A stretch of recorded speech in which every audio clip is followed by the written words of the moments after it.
We'll guide you through how to turn off iPhone is too close. If you find this useful, then consider subscribing and liking the video. Here we are on my iPhone, and so you're getting the pop-up iPhone is too close.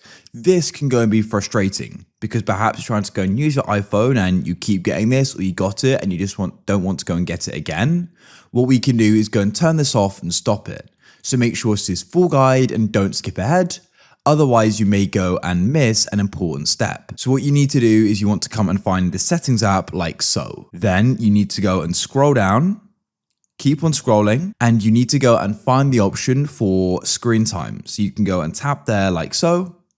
This will open up. And what you then need to do is come into the section limit usage, and you can go and see screen distance. What we can then do is go and tap there, and it says to reduce eye strain and the risk of myopia in children. Screen distance will allow you to hold an iPhone or iPad with Face ID at a recommended distance. Of course, ultimately, this is a safety feature, but if you don't go and like it, you can go and turn it off.